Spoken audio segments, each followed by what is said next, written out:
Today, I'm going to be going over a multitude of tactics which are going to allow you to perceive and radiate higher frequency energy. Your view of the world is a confession of character, and the world is not as it is, but as you are.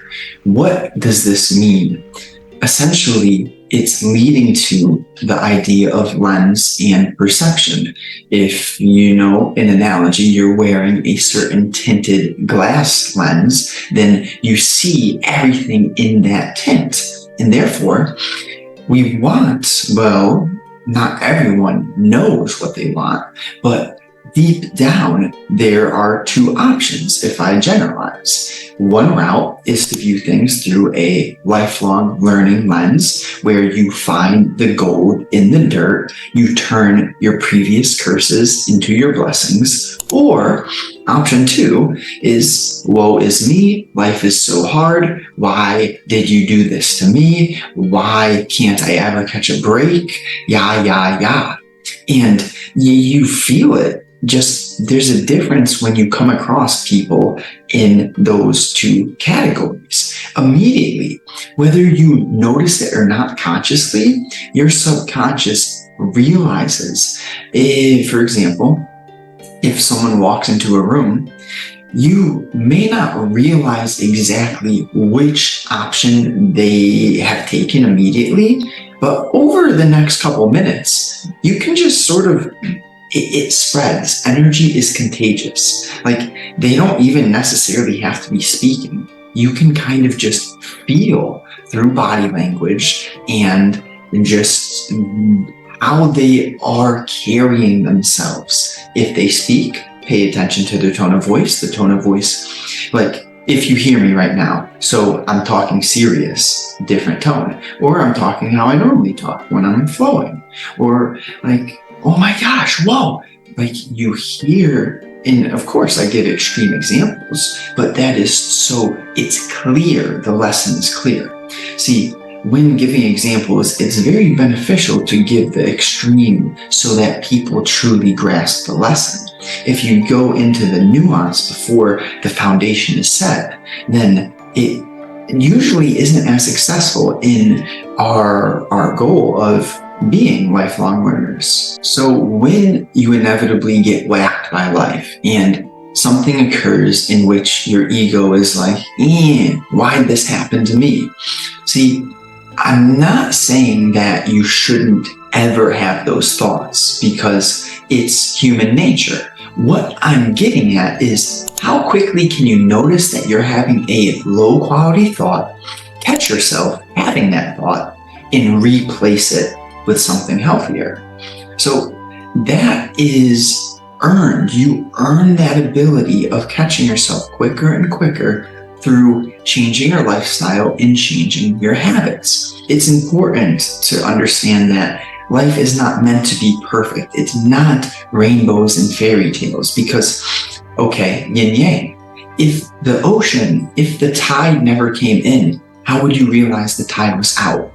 So we need the opposing ends of the spectrum. And therefore, the better you get at observing where you're coming from in a certain moment. Are you in the victim state or are you in the reframing state? Because if you can feel the differentiation between the two, then you shorten that distance and you can choose consciously and subconsciously where you operate from a large majority of the time. So inevitably annoyances will occur, but how long do you stay annoyed? That's the question. In taking accountability for your life, your circumstance, your emotions, etc., how you make people feel, when you choose the responsible route, what I've came to realize is, like I stated, the annoyances will occur, but do you just sit there and overthink and feel bad for yourself and sit in that low frequency without catching yourself? Or do you understand that, well, life is about states of mind. There are many moods, many emotions, and there are certain physical actions and psychological actions which you can do that directly lead you into a certain state of mind. For example, if you eat food, something that I consume often is grass-finished beef. And what this does is it's not processed. It's sourced from an animal which lived a happy life, roaming the fields, eating the grass, not the artificially grown corn and soy stuff. See, there's a difference between something which is organic and something which is artificially grown with chemicals like Roundup and etc. You get my point. So you consume that grass-finished beef, and then you use that physiological energy derived from your healthy nutrition to take care of your body. You exercise, you go on walks, you get fresh air. Those sorts of activities, that is like the foundation to starting to get into flow and allowing yourself to catch yourself, to notice the difference between low frequency and high frequency states of mind. So on the other end of the spectrum, let's say you eat processed food, McDonald's, which has 100 ingredients in their chicken nuggets, and then you don't exercise and you do not prioritize healthy sleep. Then you're not even going to realize you're in a low frequency state, because certain ways of living, lifestyles, lead you to being so unobservant that you don't even have anything to catch. You just are living in one spectrum, the victim spectrum, and you don't even realize, like, this question, wait, maybe, just maybe, could my life be better? Or is it, oh, my life is so hard, I'm like this forever, I'm stuck, wah. And again, pain is not necessarily bad. What is bad is if you turn yourself into a victim when uncomfortable emotions arise. See, I remember having doubts and a girl that I cared about doing things which frustrated me. And instead of just moping and whining, saying, you know what, this is fuel. I'm going to train. I'm going to become a better athlete. I'm going to do the things which at least add a little bit more value to who I am. And so there's your choice. If you're in the victim mindset right now, I'm not here to make you feel bad. I encourage you for at least staying here and bearing through sometimes my harshness. The point is, you have a choice to make. Do you stay a victim, or do you start to change how you act, how you perceive yourself, breaking through your certain limiting beliefs? See, there's the concept, the glass ceiling. It's glass because it can be shattered. You can become more than you are right now. It's okay for you to be exactly where you are right now. Even if you're overweight, you have terrible habits, your mind is weak, this is okay. What's not okay is to just sit there and to act as if you cannot be better, that you don't have any work to do, any improvement and growth to initiate. So it's all about not being too harsh on yourself, but at the same time, realizing, like, there is more to life. I do not have to stay where I'm at right now. And it's a choice, essentially. Every decision that you make is a vote for who you want to become. Every little decision matters. There isn't a single choice that doesn't influence where you go and who you are. When you say yes to something, you say no to another thing. So I encourage you to get your priorities straight, to understand, what are my values? What do I find disgusting in my heart? What disgusts me? When I act a certain way, how am I left feeling? Do I want to continue to feel that way? Yes or no? See, if you can learn how to ask yourself deeply powerful questions that are yes or no, you're going to get somewhere, because your heart will give you either the yes or no. Do not give yourself room for maybe. Maybe is bullshit. Either you're going to do it or you're not. There are certain language, certain words that should be eliminated. Try, could, would, should. That stuff is useless. You commit to something put the back against the wall, use it as fuel, use your circumstance, use the card you were dealt as inspiration to not overcome, but to use it just as fuel in your path to becoming who you want to become. So how do I feel 10 minutes after an act, 30 minutes after, 1 hour after, etc.? That question, very simple, but paying attention, asking yourself the questions which lead you to recognize what makes you feel a certain way, that will allow you to know when to do what. For example, when your mind is underdeveloped and a bit more radical, it's not uncommon to fall into anxious overthinking. And how can you cure this? It's not by sitting there and continuing to think. It's by, doing something as simple as getting up and going for a walk, plugging in a healthy audiobook, or paying attention to your breath on that walk, or you do both at the same time. See, I'll continue, but multitasking is not always bad. If you're driving and listening to podcasts, brilliant. Walking, listening to audiobooks, brilliant. Wunderbar.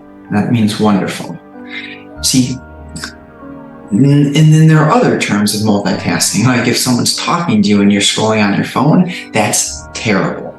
So it's knowing these nuances. Multitasking is neither good or bad. It matters, are you doing quality multitasking or low quality multitasking? And your feelings are informing you. So when you start to ask the questions and you begin to pay attention to what makes you feel a certain way, and you know when to do what to get back to the state of mind which you would like to operate from, then the game of life actually feels like a game, because you are observant enough to catch yourself. You realize, okay, I'm overthinking. That's not fun. Let me go work out. Let me do some writing. Let me read a book. See, life comes down to habits. But the thing is, when you're coming from a victim, a lower ego state of mind, you don't see the importance in the healthy habits. It's like, why would I go for a walk? Why would I read a book? Why would I write? Why would I meditate? See, I remember when I was at that lower state and all that stuff, it was not interesting to me, just not interesting. But what changes for people? Well, first of all, not everyone who looks successful on the outside is truly happy. But then there are people who are successful on the exterior perspective. Cars, beautiful lady, beautiful family, they will tell you, for the most part, the people who are actually happy are going to lead you back to what I just said, that it's about your lifestyle. What habits do you do throughout the day? Because that is what makes up your life, moment to moment. It's not, once I get this lady, I'll be happy. Once I get this money, once I get this body. No. How about in the process, because that stuff takes many hours to create yourself into the person who can acquire, who deserves what I just listed. So how do you become that person? How do you enjoy the process of becoming that person? It comes down to learning the importance of simple habits. Point is, results that you can't deny in the people who will be honest with you and tell you, you don't get rich quick. You don't become successful overnight. This stuff takes a lifestyle shift. Your lifestyle is made of habits. Therefore, if you want external and internal success, it's founded upon your lifestyle and your habits. When I touch on feelings, see, nutrition, exercise, sleep, the foundation to having the observation ability that can notice feelings. But there's another thing to notice, and it's the difference between your mind, the voice of your mind, and the voice of your heart. See, I don't know what would be an example. The mind tends to overthink. The heart tends to feel. So if you feel something deep inside your gut, it doesn't mean that what you desire, if you go with that feeling, is going to happen. What it means is that you want to execute on what you feel without being attached to your desire of the feeling. Meaning, life throws curveballs at you. Sometimes you're going to fall in love with someone and things will feel love for a while, but that doesn't last forever all the time. So what's your option? To force the other person to try to cling on to them? No. So even though you felt something so strong in your gut, what life does is it throws lessons and opportunities to grow at you. I didn't phrase that properly. It throws lessons and opportunities that allow you to grow consistently. And so your ego's desire and want, oh, I love this person, I want to be with them forever. No, sometimes that will happen. But at the same time, if the reality is not the case, you have to learn how to find the lesson from your experience. And that's not necessarily easy, especially if you're attached to a certain belief or worldview or expectation. So this is the importance in paying attention to your feelings. You can catch yourself, oh, I'm attached to this, but this is different than what I expected, than my reality. Therefore, I shouldn't stay attached. That would be foolish because then I'm creating my own misery.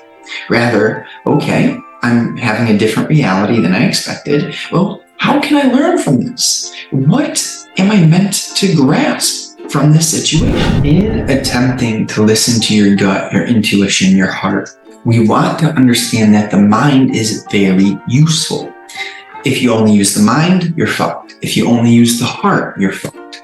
If you understand how to listen to your heart's feelings and how to back up your gut feelings with a strategic process, thinking in probabilistic terms, calculated risk, cost to benefit ratios, etc., you essentially have become powerful. Like Jordan Peterson says, a man who can articulate his thoughts and is physically capable, you're a powerful man or lady. And see, this is the importance of balance. There's no concept more crucial than understanding how and what balance truly is. And what is balance not? So you have a square, you cut the square down the middle. That's not balance. See, life occurs in seasons, just like nature has seasons, and there are phases. In certain spans of your life, you're going to be in a certain balance. And if you were to stay in that phase of life forever, you would become imbalanced. But if you do it for a season, so does that make sense? You're in a certain phase of your life, and the season is the bigger pillar. The phase is the sub-pillar. And throughout life, you are going to go through many different phases in many different seasons. That's what balance is. Understanding, okay, this is my, like, for example, my high school season, which was, athletic and underdeveloped, immature. But then the sub-pillars were specifically like girls and cars and friends and video games and etc. And you go through, that's sort of a very, that's like my example. Your example is definitely going to be different. You may draw some similarities, but the point is that we're continuously changing. Like, the only constant is change. You never step into the same river twice. Every day, everything is changing. And that's what balance is. Understanding that, well, sometimes you will have a relationship that lasts a very long time. But even those ones, like with parents or with family, people pass away. This is life. So we have to understand that no matter how long-term something may seem, that there is an end to it. When I say that, I have no intent of making you dwell on the end. No, but there's freedom and power in understanding what impermanence means, because when you know there's an end, it can enhance how much you value something. And when you value something, the moments are more deep, more fulfilling, and overall higher quality moments. To practically actualize what I've been talking about, here's a few tips. Move the body often, consume basic and natural foods, and avoid excess distraction. So moving the body often, this pairs so tightly with nutrition because it's founded upon energy. If you eat too much, it's so much harder to move the body to get up. Your mind is foggy. Your mind is weak. Couch, Netflix. Rather, if you eat the right amount of high quality food, you're going to have the fuel, the inspiration. Oh, the sun's out. I hear the birds. Why not go for a stroll and listen to an audiobook? It's going to be more like, why not? Rather than, why should I? You see, that's a very nuanced differentiation. But why not? If you have that voice, like this gentle tone of voice, that sounds like a good idea. Let's do that. This is what freedom is. This is your path to fulfillment, is understanding these detailed nuances that change the quality of your moment-to-moment experience. And then avoiding excess distraction. So what I'm not saying is that you can't watch Netflix. No, if you're watching like a high quality show that inspires you, you're less than an hour a day. I'm not even gonna put a time frame on it, but personally, like 20 minutes, 40 minutes a day of entertainment, like that's distraction. But if you do all your other stuff, see, I'm not here to tell you to be a robot. Like, no, we're here for balance and sustainability. And if I want to watch some entertaining show, why not? It's just when you overdo it, then that's the unhealthy side of it. But if you don't do it at all, then again, there's phases. In a certain phase, maybe you won't do it at all, and that's okay. But then in another phase where you're starting to see tangible results for the thousands of hours you've put in, maybe it's okay to tone back your workload a little bit. So this is all very nuanced, and it's all what you have to figure out throughout time. See, I speak in general principles and universal truths because I realize, my content, the hand that I've been dealt, let me correct myself. My structure is different from your. Wait, I'm wrong. It's content. Okay, I apologize. My content is different than yours, but our structure is very similar. This is why I do speak in principles and general terms, which are going to allow you to craft yourself into the specific person for your specific situation, allowing you to get in touch with your heart. Because, my path is not going to be the same as yours. Maybe it's similar, maybe it's very different, and you could still grasp the structural understandings. So it's a beautiful thing when you realize many mountaintops, many routes to go, and we're not going to force anything. It's not good to force. Rather, we become and we attract. If you could do me a small favor and answer these questions, just like a paragraph plus. What are the main things draining your clarity? What habits do you know you will benefit from adopting? And if you answer those, I promise you will feel better and you will have a clearer direction for the path. And I'd love to hear your answers. So link in description, you could shoot me a DM on Twitter, your answers, or you could email me if you subscribe to my newsletter via any of the free ebooks or justinegliskis.com. That will give you my email when you start getting my automation sequence. And then I would love to hear you from there. Either way. And then why not mention this? I'm not going to be doing this forever. It's going to be a short span, a phase, a season of my life. But right now I have an offer for people who enjoy this content, for people who can stick with this video, because not everyone can. You have to be on a certain level to even be interested in the things that I'm speaking upon. But if that sounds like you, if you enjoy this stuff, my offer is essentially one-to-one guidance. Shoot me a DM on Twitter if you're interested in one-on-one guidance, because I would love to find some people who, when we flow together, it's not any serious work. It's just accelerating your development. And I get a deep fulfillment from allowing you to do that. So shoot me a DM on Twitter if that sounds like it. And lastly, just help me out with the algorithm. I'd appreciate this favor. Just drop a like. If you want, share it with a friend. Tell them what you enjoyed, why you specifically stayed to the end, and what they'll get from it. Appreciate you deeply, truly.